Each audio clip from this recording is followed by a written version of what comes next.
here's the thing. Here's the thing that gets on my nerve about guys that like yourself, because you see, like I tell you, the dangerous part about going up against me, Marcus Spears, is that I watch you because I enjoy you on television. You give exceptional analysis. You're very knowledgeable about the game of football. But you got to remember, you're talking to a brother that specializes in remembering quotes, my brother. And you got to also remember that I pay attention to personalities. And the fact of the matter is that Marcus Spears was a team player. Now, you got contaminated with your 8 years in Dallas. I get all of that. You got contaminated, having to be subjected to that nonsense, being a member of the Dallas Cowboys. Okay, you had to do that, right? But here's the thing. You know, Marcus Spears, if I remember correctly, he loved being in Dallas. It wasn't just the weather. It wasn't just the fact that it was in Texas. It was no state income taxes. He had an owner in Jerry Jones he liked a lot. He had a dude there, treated brothers with respect. You understand what I'm saying? Put you in the best positions to succeed, at least in his mind's eye. I'm talking about in terms of how y'all were treated. A la carte treatment, you know, being a cowboy. You understand? The star on the helmet, the $1 billion playpen, all of that other stuff. You living a life. You living a life. Oh, by the way, when you departed from Dallas, your last year in the NFL, who did you play for? I think it was the Baltimore Ravens. Another guy, John Harbaugh, straight up dude, very well respected organization. Wasn't Ozzie Newsome still there? I believe he was, okay? Absolutely. And we all know what an elite executive the great Ozzie Newsome was throughout his illustrious NFL career as a GM. So what I'm saying to you is this. If Marcus Spears was playing in an organization where you were treated like trash, you were disrespected, you were disregarded, you were literally told to shut up, go play, we run the organization, when you the face of the franchise, and you carried the franchise on your shoulders for the better part of a decade, when the only thing known outside of you in Green Bay was cheese and Clay Matthews' hairdo. That's it. Other than that, nothing else mattered. Other than that, other than those two things, other than you, the only two things that mattered in Green Bay was cheese and Clay Matthews' hairdo. Him giving Troy Polamalu a run for his money with all those damn hair commercials. That's about it. And you were treated like that, you would lose your damn mind. So for you to sit here on national television, acting like, oh my goodness, Aaron Rodgers, he got some skin in this game, he played a role in this and all of this other nonsense, when we all know we ain't talking about football.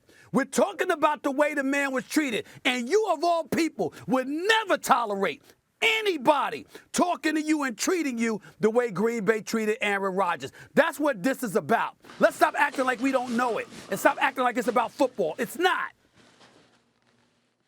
So Green Bay not drafting a wide receiver and drafting Jordan Love is the disrespect that you talking about? Is that what you're talking about, Stephen A? No, I'm talking about the way Mark Murphy, Ted Thompson, then Brian Gutekunst, and Matt LaFleur treated. Matt LaFleur, when he took the ball out of his hands on fourth down, do you remember what he said? Oh, I didn't even think about talking about him. I didn't even think of talking to him about it. I don't know why. I didn't think about it. He thought he was playing with 4 downs, not 3. Gutekunst making moves, doesn't even give him the courtesy of a phone call. Ted Thompson, Mark Murphy, you say how they talked about him? Can you and I have an intelligent conversation and say 2 things can be true? Can 2 things be true?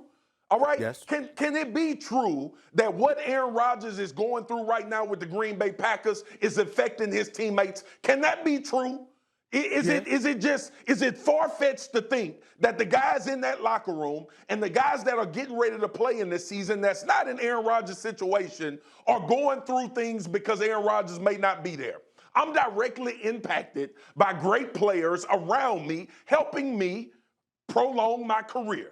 Okay? That's an impact. Playing alongside of DeMarcus Ware helped me prolong my career. Having guys like Tony Romo and Jason Witten and T.O. and all of those guys having success turned into team success, which ultimately turns into individual success. Okay? You still got to handle your business. You still got to do your job. But all of those factors matter when we talking about being on the field. I wasn't talking about Mark Murphy or Brian Gutekunst. We all agree that Green Bay could have made better decisions. It was dumb for Mark Murphy to say that Ted Thompson talked about Aaron Rodgers being a complicated fellow. That's not what I'm talking about. What I'm talking about is his teammate, Davante Adams, saying this does not affect us. This is something that's going to get figured out when Aaron Rodgers returns. He don't know if Aaron Rodgers is going to return. That's why he alluded to it being confusing, okay? But all of the cry me a river about all of the things that's been done to Aaron Rodgers,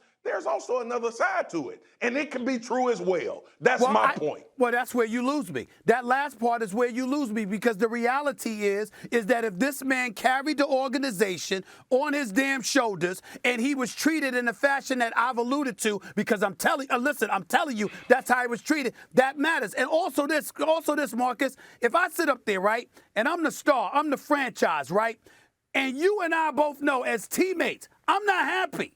I'm on my way out of here, yo. Listen, after this season's up, I'm out. I ain't coming back to this. Now, I ain't going to let the world know. I'm not going to let the world know, but I'm telling you, you know what? Davante Adams and Valdez Scantling and all of these brothers, I'm quite sure what Aaron Rodgers is feeling is not new to them. It's not foreign to them. So my point is that his obligation to them has been fulfilled. I let you know where I stand. I let you know how I feel. I let you know exactly what the hell I'm going to do.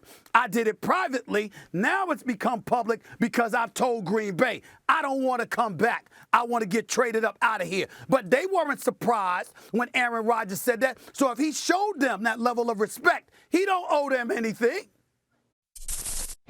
Thanks for watching ESPN on YouTube. For live streaming sports and premium content, subscribe to ESPN+.